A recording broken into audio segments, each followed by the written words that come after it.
Selamat datang di mata kuliah Perencanaan dan Pemeriksaan Pajak. Di hari ini kita akan belajar mengenai perencanaan perpajakan untuk pajak penghasilan PPh pasal 21 dan 26, atau biasa kita kenal dengan cara efisiensi. Jadi kita akan membahas mengenai efisiensi pajak penghasilannya khusus untuk dua artikel ini, pasal 21 dan pasal 26. Nah, untuk mengawali efisiensi pajak tersebut, kita memerlukan pengetahuan dulu mengenai ruang lingkup. Apa saja yang masuk ke dalam proyeksi penghematan pajak di pasal 21 dan 26. Ruang lingkup yang kita pelajari di sini adalah jenis pajak untuk penerimaan atas gaji, atas upah, tunjangan, honorarium, maupun pembayaran-pembayaran lain yang didapatkan sehubungan dengan pekerjaan, jasa, jabatan, maupun kegiatan dari wajib pajak orang pribadi yang ada didapatkan di dalam negeri, di luar negeri, maupun dalam bentuk usaha tetap. Nah, seperti yang saya jelaskan sebelumnya di pertemuan-pertemuan awal, untuk membuat efisiensi pajak atau perencanaan pajak, kita harus memahami perangkat peraturannya. Nah, di sini ada sekian banyak perangkat peraturan yang perlu kita pahami, yaitu mengenai tentang KUP atau Ketentuan Perpajakan di Undang-Undang Nomor 28 Tahun 2007. Kita juga perlu pelajari mengenai Undang-Undang tentang PPh Nomor 36 Tahun 2008, beserta Peraturan Menteri Keuangan, misalnya peraturan mengenai biaya jabatan dan iuran pensiun, kemudian PMK tentang petunjuk pelaksanaan pemotongan pajak penghasilan. Kemudian ada juga penetapan PPh untuk pegawai harian dan lepas, itu ada di PMK. Kemudian untuk peraturan perpajakan sendiri atau peraturan Dirjen Pajak, itu adalah petunjuk teknis pemotongan PPh serta update peraturan dari PTKP yang terbaru. Nah, mengawali bagaimana membentuk efisiensi di bidang perpajakan pasal 21, kita perlu ketahui dulu siapa yang boleh memotong PPh pasal 21 ini.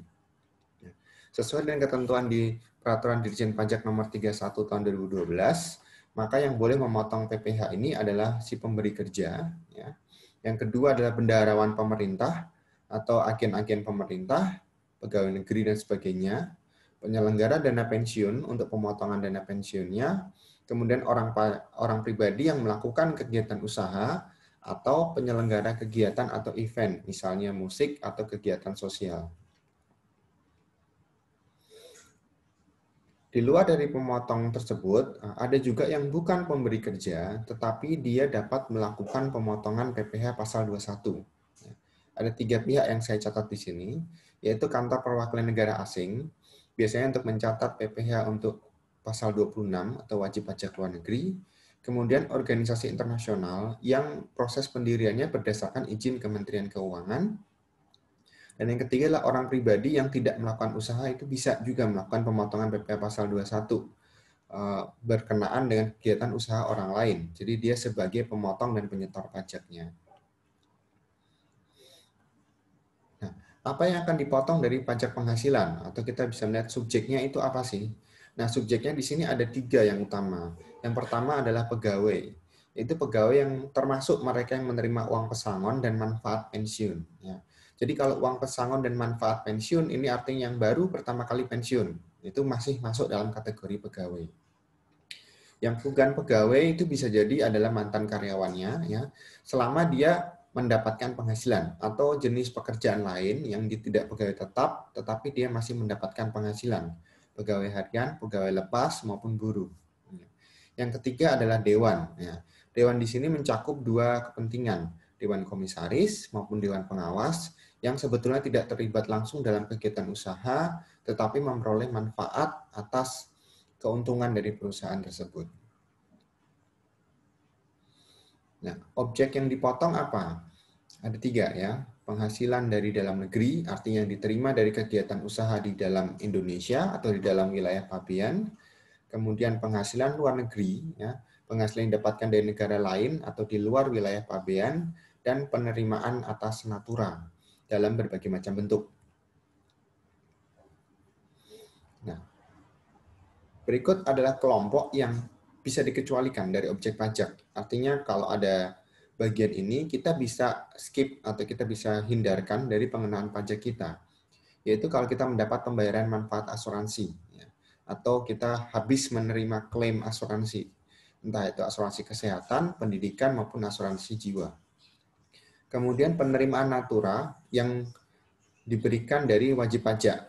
Kalau yang dari non WPOP nggak apa-apa ya, tapi kalau yang diberikan dari wajib pajak dia termasuk bukan objek pajak, bisa dikurangkan. Iuran pensiun yang dibayarkan, artinya pemberi kerja yang memberikan iuran pensiun. Kemudian kalau ada zakat yang diterima ya bagi yang muslim ini artinya yang menerima zakat ya, bukan yang memberikan tapi yang menerima. Kemudian penerima beasiswa, nah, biasanya pelajar, mahasiswa gitu ya. Kemudian ada satu lagi yaitu pajak yang ditanggung oleh pemberi kerjanya. Itu bukan objek pajak. Untuk metode pemotongannya, sejauh ini kita mengenal 3 metode yang cukup lazim dipakai. Yang pertama adalah metode gross, kemudian metode net, dan metode gross up. Apa itu metode gross? Yaitu kalau PPh 21-nya ditanggung oleh karyawannya sendiri. Atau yang biasa kita dapatkan, kita terima gaji, sudah dipotong dengan pajak. Itu namanya metode gross. Kemudian metode yang kedua adalah metode net. Kalau PPh 21-nya ditanggung oleh pemberi kerja. Ya, artinya mereka terima bersih saja karyawannya. Yang ketiga adalah metode gross up. Kalau PPh 21-nya diberikan dalam bentuk tunjangan. Nah, karena yang umum dipakai adalah metode gross, nah di sini saya akan buat perbandingan antara metode net dengan metode gross up. Ya. Dengan contoh dasarnya seperti ini, kita punya NPWP, statusnya paling tinggi ya, dia statusnya menikah, kemudian tanggungannya maksimal 3 dalam 1 tahun, nanti kita akan buat metode net atau non-gross up, kemudian tunjangan pajaknya metode gross up. Nah, sekarang untuk yang metode non-gross up atau metode net. Ya. Asumsikan si wajib pajak tersebut menerima penghasilan 100 juta dalam waktu 1 tahun, sehingga kita dapatkan brutonya 100 juta, biaya jabatannya maksimal dia kenanya 5 juta, ya masih ada slot 1 juta di atasnya. Kemudian ada kita lihat perhitungan penghasilan netonya, kemudian PTKP-nya, dapat pajak setahunnya sekian, sehingga pajaknya dia 1 tahun 1,15 atau 1.150.000. Ini pajak selama 1 tahun untuk penghasilan 100 juta dengan metode net. Nah, kalau ditanya berapa take home pay-nya, ya 100 juta dikurangi 1.150.000. Nah, kalau metode gross up bagaimana? Kalau metode gross up, kita harus menyesuaikan tunjangan PPh di sini sama dengan PPh yang harus dibayarkan oleh perusahaan. Jadi kita lakukan perhitungan sebagaimana kita dapatkan angka di sini 1,27 juta, di sini juga sama, sehingga nanti ketika si karyawan pulang atau take home pay-nya dia, itu yang didapatkan full 100 juta. Jadi kalau kita lihat simulasinya di sini, kita buat perhitungannya, 1,207, artinya 1.200.000 sekian. Nah, kita masukkan sebagai tunjangan PPh, dapat penghasilan 7-nya 101 juta sekian, kemudian biaya jabatannya naik, netonya naik, PTKP-nya tetap, PKP setahunnya naik, kemudian PPh pasal 21-nya menjadi 1,207.300. Sehingga kalau ini dipotongkan dengan gajinya dia yang dari bruto ini, maka si karyawan tersebut akan menerima bersih 100 juta setiap tahunnya. Nah, ini adalah contoh perbedaan antara metode net dengan gross up. Nah, jadi saya ulang sekali lagi, kalau metode net di sini take home pay-nya adalah 100 juta dikurangi dengan PPh pasal 21.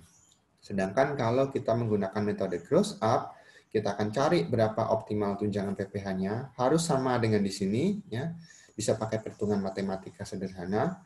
Kemudian nanti si karyawan akan pulang membawa uang 100 juta setahun, karena dari brutonya dikurangi tunjangan PPh-nya relatif nilainya sama, atau kurang lebih beda sedikit lah. Nah, sekarang kita masuk ke bagaimana cara menghitung PKP-nya atau untuk melihatkan berapa dasar pengenaan pajaknya. Ada 4 kriteria. Yang pertama adalah kalau dalam pegawai tetap. Pegawai tetap itu PKP-nya itu dari penghasilan bruto dikurangi biaya jabatan maksimal 6 juta setahun dikurangi dengan PTKP. Untuk penerima pensiun, dia tidak pakai biaya jabatan, tapi ada biaya pensiun. Dari penghasilan bruto dikurangi biaya pensiun dan dikurangi PTKP. Sedangkan pegawai tidak tetap dan bukan pegawai pada dasarnya sama, ya, dari penghasilan bruto dikurangi dengan PTKP. Namun kalau dia bukan pegawai, itu biasanya PTKP-nya berkala. Misalnya harian, mingguan, ataupun bulanan. Nah, PTKP sendiri. Nah, kita akan bahas di sini PTKP kita yang terbaru itu dari Per DJP nomor 16 tahun 2016 ya. Di mana kalau WPOP-nya sendiri dapat tanggungan 54 juta setahun, kalau ada tambahan istri bekerja 54 juta setahun, status pernikahannya atau kawinnya itu 4,5 juta setahun. Kemudian untuk tanggungannya maksimal 3 tanggungan, ya. Tanggungan di sini tanggungan sedarah. Jadi tidak harus anak semuanya ya, bisa orang tua asalkan dia masih inline, artinya satu keturunan ya, bukan orang tua angkat ya, tapi orang tua kandung di sini maksimal 3 gitu ya, tanggungannya masing-masing 4,5 juta dalam waktu 1 tahun. Nah, untuk tarif pajaknya kita mungkin tarif pajak orang pribadi karena di sini PPh pasal 21 OP ya. Yang pertama tarif paling rendah adalah 5%, paling tinggi 30%. Ya. 5% di sini untuk penghasilan 0 sampai 50 juta, kemudian di atasnya 50 sampai 250 juta, layer berikutnya 2,5 sampai 500 juta, dan di atas 500 juta dapat tarif paling tinggi. Khusus untuk yang paling kanan ini adalah untuk mereka yang bekerja di sektor UMKM atau yang mendapatkan omset kurang dari 4,8 miliar setahun.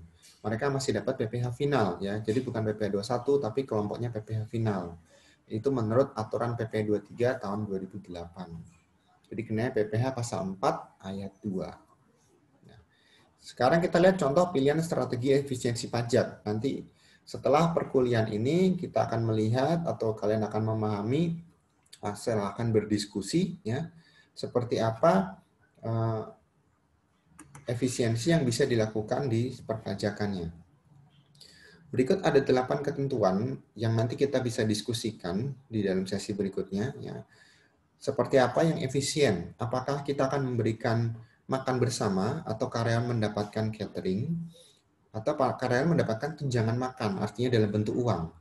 Jadi si karyawan diberikan makan siang gratis atau tunjangan makan, artinya dia makan sendiri dan diberikan uang untuk penggantinya. Yang kedua mengenai transportasi.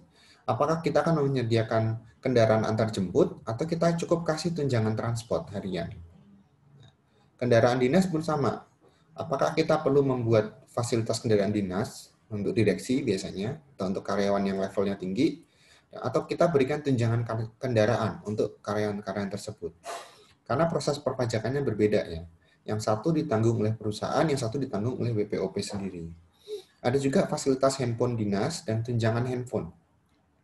Mana yang mau kita pilih, mana yang optimal, silakan didiskusikan, nanti kita akan evaluasi di sesi tanya jawab. Ya. Kemudian untuk uang saku perjalanan dinas atau diberikan dalam bentuk reimbursement lump sum, ya. Jadi satu paket atau per perjalanan. Untuk laba ditahan, mau diberikan dalam bentuk bonus, ya, artinya kembali ke karyawan dalam bentuk bonus, atau dividen. Untuk PPh 21 bisa dalam bentuk tunjangan atau mau ditanggung oleh pemerintah. Artinya dalam bentuk gross, untuk bentuk net atau bentuk gross up. Kemudian dalam bentuk pengobatan, apakah karyawan disediakan klinik di perusahaannya, ya, artinya ada fasilitas pengobatan atau ada dokter di perusahaannya, atau kita perlu kasih tunjangan pengobatan dalam bentuk asuransi atau reimbursement kesehatan. Nah, ini perlakuan perpajakannya berbeda. Yang satu nanti bisa ditanggung oleh perusahaan, yang satu bisa ditanggung oleh karyawan sendiri.